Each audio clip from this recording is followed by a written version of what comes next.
ने प्रेस वार्ता बुलाई है, उसका उद्देश्य ये है कि हम लोगों को एक जागरूक करना चाह रहे हैं कि हम लोग जो एक नई विधि से ऑपरेशन को संभव कर रहे हैं, वो एक बहुत ही नई तकनीक है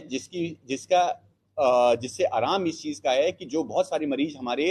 हार्ट की रोगियों से पीड़ित हैं, या जिनको सांस की नली से दिक्कत है, जैसे अस्थमा के मरीज हैं या जो सीओपीडी के मरीज हैं, क्रोनिक स्मोकर रहे हैं, उन मरीजों में पूर्णतः बेहोशी यानी जीए जनरल एनेस्थीसिया देने में मरीजों को बहुत दिक्कत होती है, और एनेस्थीसिया के डॉक्टर उन मरीजों को अनफिट कर देते हैं, जिसकी वजह से वो ऑपरेशन संभव नहीं हो पाते हैं। तो ये हम लोगों ने एक स्पाइनल की विधि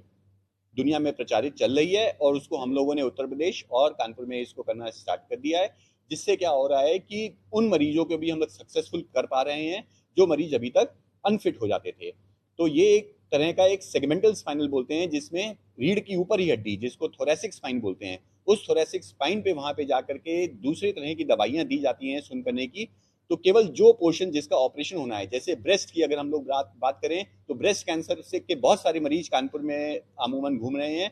उन मरीजों का ऑपरेशन हम लोग इस विधि से कर रहे हैं, जिसमें मरीज को बेहोश नहीं करना पड़ता पूरी तरह, और मरीज ऑपरेशन के दौरान भी होश में रहता है, और उसका एक्सिलरी डिसेक्शन यानी कांख के तरफ का जो हिस्सा होता है, उसको भी हम लोग उस ऑपरेशन की विधि से निकाल सकते हैं।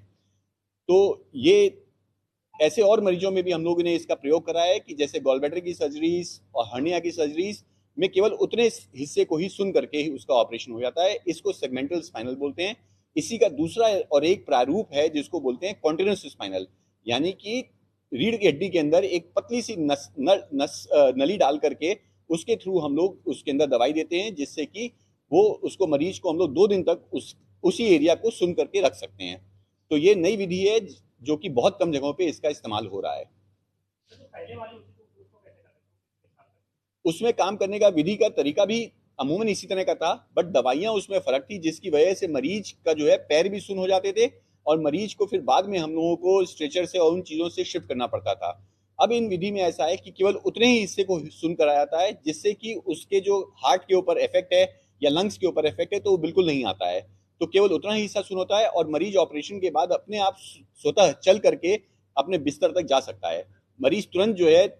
वॉशरूम के लिए, बाथरूम के लिए उसको जाना है, तो वो तुरंत अपने आप बेड से उठ करके जा भी सकता है। तो इस विधि का ये एडवांटेज है। अभी तक हम लोगों ने 14 मरीजों के ऊपर इस चीज का सफल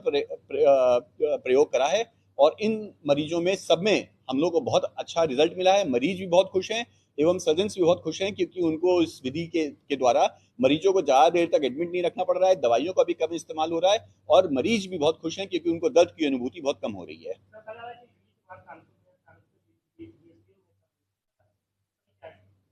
ये डॉक्टर अनिल ने जैसे अभी बताया, डुअल स्पाइनल इसको विधि को बोलते हैं। इसमें 2 जगह पे अलग अलग हम लोग स्पाइन के अंदर दवाई देते हैं। तो